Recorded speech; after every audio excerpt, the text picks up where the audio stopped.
இருக்கக்கூடிய சாமிகள் என்ன இருக்கோ அதே தான் அங்கேயும் இருக்குது. இப்போ நம்ம இங்கே புல்லாக்கோண்டு மட்டில் இருக்கக்கூடிய தெய்வங்கள் என்னென்ன தெய்வங்கள் இருக்கோ அதே தெய்வங்கள் தான் நம்ம கருங்கல்பாளையத்துலேயும் இருக்குது. எல்லாம் அதே போல் அங்கேயும் வச்சுருக்காங்க. ஒரு சிறப்பு என்னன்னாங்க, இங்கே இருக்கக்கூடிய அன்னகாமாட்சியம்மன் வடக்கு நோக்கி இருப்பாங்க, வடக்கு பார்த்து இருப்பாங்க. அதே போல் கருங்கல்பாளையத்தில் இருக்கக்கூடிய அன்னகாமாட்சியம்மன் வடக்கு திசையை பார்த்துருப்பாங்க. 2 பேரும் நோக்கி இருக்கிறது வடக்கு திசையை நோக்கி இருக்கக்கூடிய தெய்வங்கள். இன்னொரு வித்தியாசம் என்னன்னாங்க, இந்த அன்னகாமாட்சியம்மனுக்கும் கருங்கல்பாளையத்தில் இருக்கக்கூடிய அன்னகாமாட்சியம்மனுக்கும் ஒரு சின்ன வித்தியாசம் என்னன்னா, நீங்கள் சாமியை நல்லா பார்த்தீங்கன்னா தெரியும். எப்படின்னாங்க, இந்த அன்னகாமாட்சியம்மன் தலைக்கு மேலே பாம்பு இருக்கும். இந்த அம்மனுக்கு மேலே பாம்பு இருக்கும். ஆனால் கருங்கல்பாளையத்தில் இருக்கிற காமாட்சி அம்மனுக்கு மேலே பாம்பு கிடையாது. இவங்க கொஞ்சம் கருணையானவங்க தான். ஆனால் இவங்ககிட்ட ரொம்ப பயபக்தியாக இருக்கணும் இந்த அம்மன் கிட்ட. அதே போல் இங்கே வெற்றி நாச்சியார், பரம நாச்சியார் இங்கே ஒரு சன்னதி இருக்குது. அந்த கதையெல்லாம் நமக்கு எல்லாம் தெரியும், பெரியவங்களுக்கெல்லாம். இந்த திட்டு மேலே சின்ன சிறுமிகள்லாம் ஏறி இருக்கவே மாட்டாங்களாம், அவ்வளோ பயந்துப்பாங்களாம் அந்த காலத்தில். அந்த திட்டு மேலே சிறுமிகள்லாம் ஏற மாட்டாங்க, விளையாட மாட்டாங்க. அப்படிப்பட்ட ஒரு இடம் இந்த இடம். சரி, இப்போ அடுத்தது நம்ம சாமியோடைய சொரூபம் எப்படி இருக்குன்னு பார்க்கணுங்க. அன்னகாமாட்சி அம்மனுடைய சொரூபம் எப்படி இருக்குது அப்படின்னு சொன்னோம்னா, காஞ்சியில் இருக்க காமாட்சி அம்மன் பத்மாசனம் போட்டு உட்கார்ந்துருப்பாங்க. ஒரு காலை மடக்கி இன்னொரு காலை போட்டிருப்பாங்க. காமாட்சி அம்மனுக்கு 4 திருக்கரங்கள். இந்த 4 திருக்கரங்களில் ஒரு கரத்தில் என்ன இருக்குங்க? கரும்பு. ஒரு கரத்தில் கரும்பு, இன்னொரு கரத்துலைங்க பஞ்ச புஷ்ப பானம் சொல்லுவோம். 5 மலர் பானங்கள், மலர் அம்புகள் இன்னொரு கையில் வச்சுருப்பாங்க. ஒரு கையில் பாசம், ஒரு கையில் அங்குசம். செக்க சிவந்த நிறம் நம்ம காமாட்சி அம்மன். இப்போ இந்த கரும்பு வில்லும், அது ஆக்சுவலாக கரும்பு வில்லுங்க, கரும்பு கிடையாது, கரும்பு வில். இப்போ ஏன் அன்னகாமாட்சி அம்மன் கையில் கரும்பு வில் வைத்திருக்காங்க, அந்த பானங்கள் ஏன் வச்சிருக்காங்க அப்படின்னு பார்த்தோம்னா, இதெல்லாம் யார்கிட்ட இருக்குங்க? கரும்பு வில் யார்கிட்ட இருக்கும்? அதே போல் மலர் அம்புகள் யார்கிட்ட இருக்கும்? மன்மதன் கிட்ட இருக்கக்கூடிய மன்மதன் கிட்ட இருக்கக்கூடிய அம்புகள் காமாட்சி அம்மன் வச்சிருக்காங்க. இது எப்படி வந்தது அப்படின்னு நம்ம பார்த்தோம்னாங்க, ஒரு முறை சிவபெருமான் தவம் செஞ்சுட்டு இருக்காரு. சிவபெருமான் தவம் செய்யல அந்த சூரபத்மனுடைய அத்துளியம் கொடுமை தாங்கல ஜனங்களுக்கு. அப்போ தேவர்கள் என்ன பண்ணுறாங்க அப்படின்னா, இறைவனை வேண்டுறாங்க. இந்தமாரி சிவபெருமானுடைய தவம் கலைஞ்சாதான் சுப்பிரமணியர் பிறப்பார், அதனால் சிவபெருமானுடைய தவத்தை அவர் கலைக்கணும் அப்படின்னு சொல்லிட்டு முடிவு பண்ணிட்டு மன்மதனை கூப்பிடுறாங்க. மன்மதனை கூப்பிட்டு, நீ சிவபெருமானுடைய அந்த தவத்தை கலைக்கணும்னு சொன்ன உடனே சிவபெருமான் தன்னுடைய மலர் அம்புகளை மன்மதன் சிவபெருமான் போடுறாரு. சிவபெருமானுடைய தவம் கலைஞ்சிருச்சு. உடனே என்ன செய்கிறாரு? கோபம் வந்துடுச்சு சிவபெருமான். ஏன்னா தவம் செய்யும் பொழுது தொந்தரவுன்னா கோபம் மன்மதனை எரிச்சிடுறாரு. இந்த இடத்துலையே சுவாமி கிருபானந்த வாரியார் அவர்கள் ரொம்ப நகைச்சியாக சொல்லுவாருங்க, மன்மதன் அப்படின்னா காமன் பேருங்க. ஏன் அவனுக்கு காமன் பேர் அப்படின்னா, இந்துக்களுக்கு ஒரு மன்மதன் இல்லை, முஸ்லீம்களுக்கு ஒரு மன்மதன் இல்லை, எல்லாருக்கும் காமன். அதனால் அவனுக்கு காமன் பேர் அப்படின்னு சொல்லி வாரியார் சுவாமிகள் நகைச்சியாக சொல்லுவார். முன்னோடு கூட வாரியார் சுவாமிகள் நகைச்சியாக சொல்லுவார். அவர் மீட்டிங்கில் பேசும் பொழுதுங்க ஒரு முறை நிறைய கேள்வி கேட்பார். கேள்வி கேட்கும் பொழுது ஒரு பையனை முருகருடைய அப்பா பேர் என்னன்னு கேட்குறாரு. கூட்டத்தில் ஒரு பையனை கேள்வி கேட்குறாரு, முருகருடைய அப்பா பேர் என்ன? ஆமாம், அதாவது அந்த பையன் முதல் நாள் திருவிளையாடல் சினிமா பார்த்துட்டு வருவான். திருவிளையாடல் சினிமா பார்த்துட்டு வந்த பையன் சிவாஜி அப்படின்னா உடனே கூட்டத்தில் இருந்தவங்க சிரிக்க ஆரம்பிச்சுட்டாங்க. முருகனுடைய அப்பா சிவாஜி. உடனே வாரியார் சுவாமிகள் சமாளிக்கிறார். சின்ன பையன் தெரியாமல் சொல்லிட்டா எல்லாரும் சிரிக்கிறாங்க, அவன் மனசு வருத்தப்படுமே அப்படின்னு சொல்லிட்டு வாரியார் சுவாமிகள் என்ன சொல்கிறாங்கன்னா, அந்த பையன் ரைட்டாக தான் சொன்னான், ஏன் என்ன நீங்கள் எல்லாம் சிரிக்கிறீங்க? அந்த தம்பி குழந்தை சின்ன பையன் சொன்னது மிக மிக சரியானது. நாம் நேரு வேணான்னு சொல்கிறோம் மரியாதையா, நேருவை மரியாதையா நேருஜி, காந்திய மரியாதையா என்ன சொல்கிறோம்? காந்திஜி. அதே போல் சிவா, முருகனுடைய அப்பா சிவா, சிவாவை மரியாதையா சிவாஜின்னு சொன்னார். இல்லைன்னா தப்பு இருக்கு, ஏன் சிரிக்கிறீங்க அப்படின்னாரு வாரியார் சுவாமிகள். அதுபோல் காமன் அப்படின்னா எல்லாத்துக்கும் காமன். அப்போ காமனை எரிச்சிடுறார், மன்மதனை சிவபெருமான் எரிச்சிடுறார். மன்மதனுடைய மனைவி பேர் என்னன்னாங்க ரதிதேவி. அவள் வந்து பராசக்தி கிட்ட வேண்டிக்கிறாங்க, இந்தமாரி என்னுடைய கணவரை வந்து இந்தமாரி எரிச்சிட்டீங்க, நல்லதுக்காக தான் வந்தார்.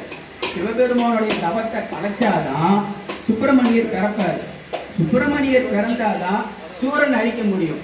நல்லது செஞ்ச என் கணவனை வீணா எரிச்சிட்டீங்களே அப்படின்னு சொல்லிட்டு பராசக்தி கிட்ட வேணுனோடனே பராசக்தி என்ன பண்ணுறாங்க அப்படின்னா, மன்மதன் கையில் இருந்த கரும்பை தான் வாங்கிட்டு எடுத்துட்டு மன்மதனுடைய மலர் அம்புகளை எடுத்துக்கிட்டு நெத்தியில பிறைச்சாந்தரன் சூடி அன்னைக்கு காமாட்சி தேவியாக தோன்றினான். அதான் முதல்ல காமாட்சி அம்மன் அவதாரம். ஏன் கையில் இந்த கரும்பு வில்லும், ஏன் கையில் அந்த மலர்கணையில் வந்தது அப்படின்னா மன்மதன் கிட்ட இருந்து வந்தது. இப்போ காமாட்சி அம்மன் என்ன செய்கிறாங்கன்னா சிவபெருமானுக்கு போய் வேண்டிக்கிறாங்க, இந்த மாரி மன்மதனை வந்து நீங்கள் உயிர்ப்பிக்கணும் அப்படின்னு சொன்ன உடனே சிவபெருமான் வந்து யார் கண்ணுக்கும் தெரிய மாட்டான் மன்மதன், உன்னுடைய கண்ணு மட்டும் தெரியுவான், ரதிதேவி கண்ணுக்கு மட்டும் அவர் தெரிவார் அப்படின்னு சொல்லி ஒரு வரம் கொடுத்தார். இதுதான் வந்து நம்ம அன்னகாமாட்சி அம்மன் இருக்கக்கூடிய இந்த கரும்பு வில்லுக்கும் மலர்கணைக்கும் பொருள். இன்னொரு விஷயம் என்னன்னாங்க, கரும்பு இனிமையானது, கரும்பு தித்திப்பானது. அதுபோல காமாட்சி அம்மனை வணங்குபவர்கள் எப்பொழுதும் தித்திப்பாக இனிமையாக மகிழ்ச்சியாக இருப்பார்கள். அதுக்காக தான் அவங்க கையில் கரும்பு வில் வைத்திருக்காங்க. காமாட்சி அம்மன் கரும்பு வில் வைத்திருக்காங்கன்னா எல்லோருடைய மனமும் இனிமையாக இருக்கணும் அப்படிங்கிறதுக்காக கரும்பு வில். அதே போல 5 மலர்கள் கையில் வச்சிருக்காங்க. இன்னொரு கையில் 5 மலர்கள் ஏன் கையில் வச்சிருக்காங்க அப்படின்னு சொன்னோம்னா, அந்த மலர்களுக்கு 5 விதமான தன்மை இருக்கு. நம்ம 5 புலன்கள் சொல்றோம். 5 புலன்கள் என்னென்ன அப்படின்னு சொன்னோம்னாங்க, கண், காது, மூக்கு, வாய், உடம்பு. இந்த 5 புலன்கள், இந்த 5 புலன்கள்ல இப்போ மலர் இருக்கு. மலரை பார்த்தால் கண்ணுக்கு இனிமை, மலரை பார்த்தால் கண்ணுக்கு இனிமை, மலரை நுகர்ந்தால் மூக்குக்கு இனிமை. அந்த மலரில் இருக்கக்கூடிய வண்டுகள் ரிங்காரம், அந்த சத்தம் காதுக்கு இனிமை. அப்போ கண், காது, மூக்காயிடுச்சு. அடுத்தது இந்த மலரில் தேன் இருக்கும், அந்த தேனை வாயில் வைத்தால் வாய்க்கு இன்பம். இன்னொன்றுங்க, அந்த மலரை தொட்டால் ரொம்ப மிருதுவாக மெதுமெதுன்னு இருக்கும், சாஃப்ட்னஸ். அது நம்ம உடம்புக்கு இனிமை. அப்போ இந்த நம்ம 5 புலன்களும் வேற எங்கேயும் போகக்கூடாது, நம்ம மனசு அலைபாயக்கூடாது. நம்ம மனசு அலைபாயாம நம்ம மனசையெல்லாம் ஒருங்கே தன்னிடம் வரவைத்து நமக்கு அருள் செய்வதற்காக கைகளில் அந்த 5 மலர் செண்டுகளை அம்மன் வைத்திருக்காங்க. அதுதான் அந்த தத்துவம். பாசம் அங்குசம் ஏன் வைத்திருக்காங்க அப்படின்னு சொன்னோம்னா, நம்மளுடைய தீய எண்ணங்கள், கொடிய எண்ணங்களை அழிப்பதற்காக இதை வச்சிருக்காங்க. இதுதான் வந்து அன்னகாமாட்சியுடைய சொரூபம். இப்போ நாளைக்கு ஆடிப்பூரம். ஆடிப்பூரம் பொழுது கொஞ்சம் ஆண்டாள் பற்றி சொன்னால் நல்லா இருக்கும். இப்போ ஆண்டாளையும் அன்னகாமாட்சி அம்மனையும் நம்ம ஒரு கனெக்ட் பண்ணலாம் அப்படின்னு தோணிச்சுங்க. இப்போ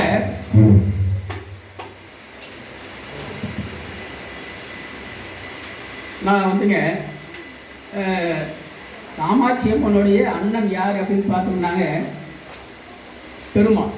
பெருமாள் தான் காமாட்சி அம்மனுடைய அண்ணன். அவங்க அண்ணன் வந்து என்ன நிறங்க?